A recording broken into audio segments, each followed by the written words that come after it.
বাংলাদেশের উত্তর পশ্চিমাঞ্চলের নওগাঁ জেলায় অবস্থিত পাহাড়পুর বৌদ্ধবিহার, যা সোমপুর মহাবিহার নামেও পরিচিত, দেশের অন্যতম প্রাচীন ও গুরুত্বপূর্ণ প্রত্নতাত্ত্বিক নিদর্শন। এটি বাংলাদেশ নয়, বরং সমগ্র দক্ষিণ এশিয়ার একটি অমূল্য ঐতিহ্য।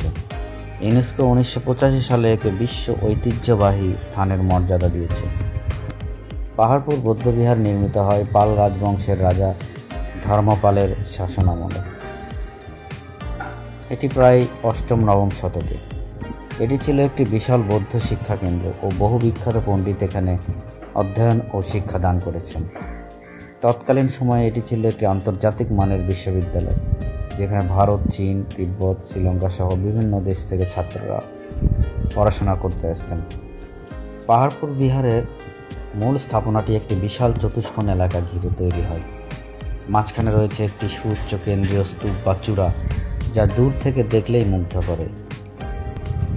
এই স্তূপটি ঘিরে রয়েছে অসংখ্য কক্ষ, যেগুলো অধ্যয়নের জন্য ব্যবহৃত হয়।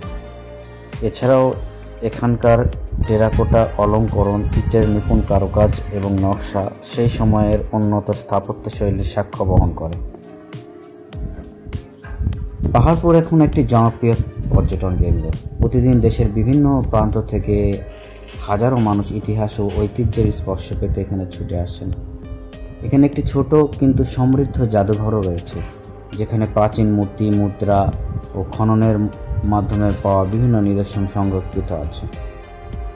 পাহাড়পুর বৌদ্ধবিহার শুধুমাত্র একটি প্রত্নতাত্ত্বিক স্থান নয়, এটি আমাদের ইতিহাস, শিক্ষা ও সংস্কৃতির অমূল্য নিদর্শন।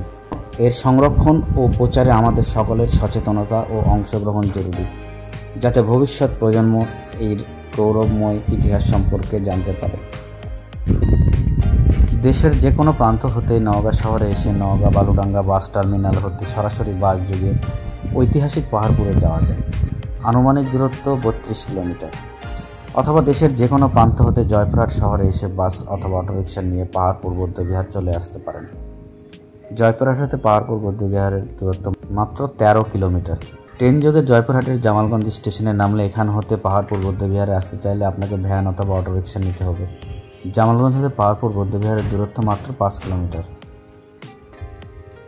জনসাধারণের জন্য পাহাড়পুরে থাকার কোনো ব্যবস্থা নেই।